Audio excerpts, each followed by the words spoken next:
We have lost such a bright light. Remembering Louise Hay. Louise Hay passed away in her sleep on August 30th, 2017. Peacefully and without any major illness, she was 90 years old. This pioneer in personal development and publishing shined her light, and so many lives were touched by it. Keep listening to learn more. There are just so many things going on in the world today, and it looks like we lost one bright light that has done so much to contribute to our well-being, our growth, and our world. This date is also exactly the same day that Dr. Wayne Dyer passed 2 years before, and a significant wedding anniversary at the same time, Princess Diana, another woman whose growth and strength and subsequent focus on humanitarian causes inspired so many people. Louise had quite a difficult childhood and writes about it openly in her books. One of her most preeminent books is You Can Heal Your Life, which went on to sell over 37 million copies worldwide and is the largest selling personal development book ever sold. Louise healed herself of cancer not once, but twice.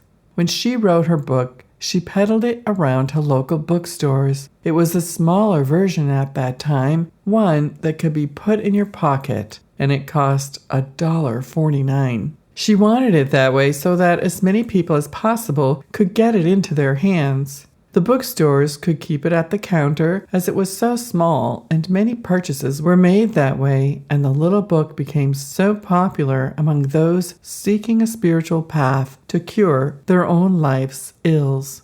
This little book led to Louise starting Hay House Publishing when she was at the age of 57 years old.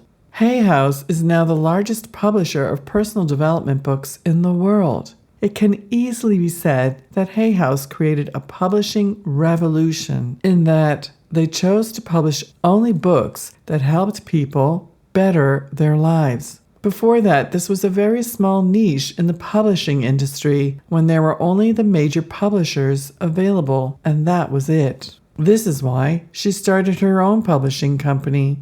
Today, we exist in a world where self-publishing, ebooks, and audio courses now support so many in their development journey. It can easily be said that Louise started it all. During the 1980s, Louise started supporting the gay community through the AIDS crisis.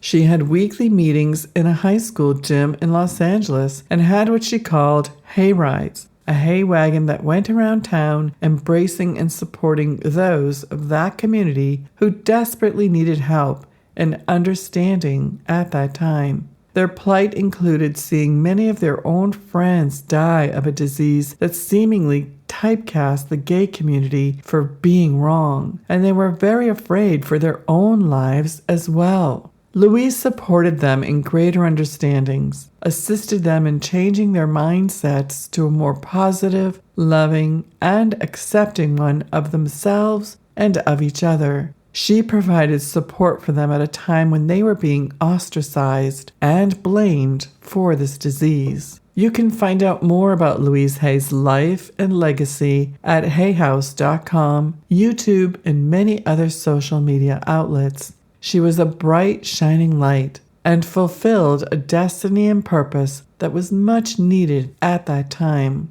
I met her a few times in my own career and life, and although she had become a powerful woman, Louise remained open and compassionate to all. She mentored so many of Hay House's authors, many of whom you are already familiar with. So what now? We have flooding in Texas, fires in Montana, and much of the Northwest. We have natural disasters all over the U.S. and worldwide. We have political strife and division happening everywhere. We are being called. So much of the world needs you now. So much resistance that you have felt over the years from being held back can now be released. And I am encouraging you that this is entirely possible and being called for.